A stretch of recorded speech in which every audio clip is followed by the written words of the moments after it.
Stephen McCormack. Have you ever seen a football, tire, or balloon getting pumped up with air? If so, you might just be able to picture what Stephen McCormack experienced on May 21st, 2011. Our 48-year-old New Zealand truck driver was going about his routine maintenance work when, oops, he tumbled onto an air valve connected to a high-pressure air hose. Talk about a mishap. In a twist that sounds like something out of a wild cartoon, the air valve made a beeline for his backside and began pumping air directly into his body. Yes, you heard that right. Stephen was literally turning into a human balloon, but without the confetti and party hats. As the air filled him up, his body began to swell in quite the uninvited way. The pressure sent air racing through his skin, separating it from his muscles and making its way up to his abdomen, chest, lungs, and even behind his eyelids. That's right. This poor fellow ended up with puffy eyes that were nothing less than a strange kind of surprise. Despite the intense pain and feeling like a giant inflatable toy, Stephen kept his wits about him until a colleague noticed his predicament and managed to shut off the valve. Once at the hospital, the doctors faced the oddly delicate, and let's be honest, a bit comical, task of deflating him. Over 3 days, they worked to release the air, which came with some unexpected sounds that you generally want to avoid in a hospital setting.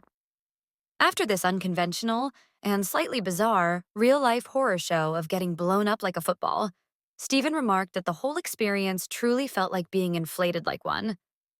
Now that's one unforgettable tale to share. Caleb Whitby, if you've ever been stuck in traffic, you know just how soul-crushing it can feel. Now, imagine that frustration cranked up to a level that would send shivers down your spine. Welcome to Caleb Whitby's morning on a foggy January day in 2015. Cruising down Interstate 84 in Oregon, Caleb found himself driving on a road slicker than a greased pig at a county fair, thanks to some nasty freezing rain. Suddenly, his truck decided to slide sideways, and before he could even think about hitting the brakes, bam! He collided with the back of a semi-truck, and that's when things really took a turn for the wild. Just when he was processing the shock, another semi came barreling through the fog and slammed into his vehicle. In a twist of fate that would make even a contortionist envious, Caleb's truck was crushed, folding around him like a metallic burrito. He was pinned in between the two semi-trucks in a space so tight you couldn't even slip a credit card through it. Talk about being caught between a truck and a hard place.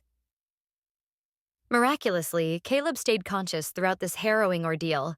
There he sat, practically gift-wrapped in his still-moving vehicle, listening to the chaos of a massive pileup unfolding around him. Over 100 vehicles would eventually join the party in this real-life bumper car nightmare. For 30 heart-pounding minutes, Caleb waited in his four-wheeled sardine can, probably wondering if he should have just hit snooze that morning instead. When rescue workers finally reached him, they were stunned to find not just a survivor, but one with only a few scratches and a bruised eyebrow. It was as if the laws of physics had decided to take a coffee break just for him. Caleb walked away from an accident that realistically should have left him 6 feet under. Now that's a story to tell around the campfire. Bora. In August 2019, one man's quest for an honest living turned into a real-life tale of being caught between a rock and a hard place. Enter Bora, a 21-year-old adventurer on a mission in the Chakri Mountains of Cambodia, where he was on the hunt for bat droppings to sell as fertilizer. A true treasure hunter, right? But while he was busy scouring the jungle floor for that gold, his trusty torch decided to play a game of hide-and-seek by rolling into a small rocky hollow. As he bent down to retrieve it, he slipped faster than a politician's promises and found himself wedged tight between two massive rocks. Talk about a sticky situation. Bora found himself unable to move his hands, legs, or even his head, except for the occasional blink of his eyes. For 4 agonizing days, he was stuck without food or water and unable to fend off the pesky mosquitoes and jungle flies that treated him like an all-you-can-eat buffet. Yikes. On the 3rd day, worry set in and his parents launched a search operation. Just when hope seemed to wane on the 4th day, his brother spotted him and quickly alerted the authorities. What followed was a rescue operation that could rival any action movie. 1 helicopter, 200 rescue team members, and more than 10 hours of suspenseful work to free Bora. They literally had to cut away the parts of the rock that trapped him in his rocky conundrum. Once liberated, Bora was whisked away to a nearby hospital, where he made a full recovery in less than a week. Talk about a dramatic adventure, and a reminder to keep an eye on your torch while foraging in the jungle. Paul Rosalie. For most of us, the idea of being eaten alive is the stuff of nightmares. But for wildlife filmmaker Paul Rosalie, it was just another day at the office, one that almost turned him into a slithery snack. In 2014, Paul hatched a rather bold plan to be voluntarily swallowed by a giant green anaconda, the largest snake species in the world. Why?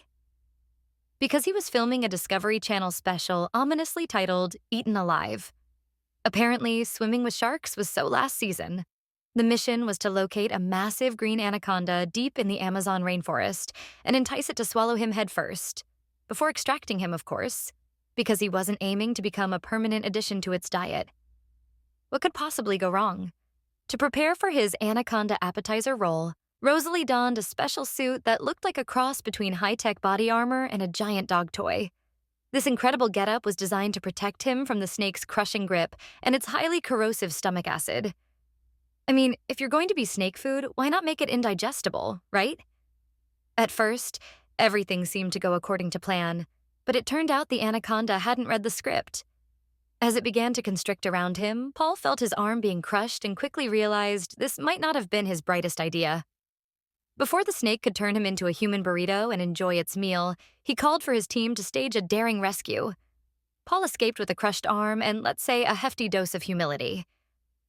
The documentary still aired, but it stirred up mixed reviews and a bit of controversy, as viewers felt they were misled by the title since, Paul wasn't actually eaten alive.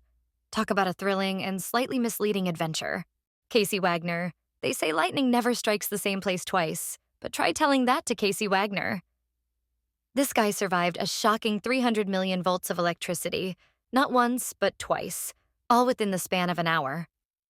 It all kicked off in October 2013 when Casey attended Rednecks with Paychecks, an off-road mud racing event in Texas. On that fateful day, the sky turned pitch black, and rain began to pour down like a scene from a disaster movie. Seeking shelter, Casey took refuge under a nearby tree, because apparently he missed the memo that standing under a tree during a storm is about as smart as bringing a toaster into the bathtub. Suddenly, lightning struck the tree, causing a chain reaction that sent a branch tumbling down. But before Casey's brain could fully process this electrifying turn of events, he was involuntarily high-fived by 300 million volts of lightning. Talk about a shocking experience. Instantly, he was paralyzed, because, that's what happens when you get zapped by nature's own version of a taser. But wait, it gets crazier. Before Casey's paralyzed body even hit the ground, a second bolt of lightning struck his work boots. The bolt raced up his leg, coursed through the right side of his body, and shot out through his left arm. Miraculously, he was still conscious and began shouting for help. Luckily, a nurse happened to be passing by and heard his cries, rushing to his aid and helping him to stay alert while she called paramedics. Once he was rushed to the hospital, the doctors couldn't believe their eyes. They found no injuries, just a whole lot of disbelief. After spending just one night under medical care, Casey was sent home, with the doctors labeling him a living miracle. Surviving one lightning strike is rare, but two? That's just insane. It seems Casey has some seriously wild lightning immunity. Talk about an electrifying story to share.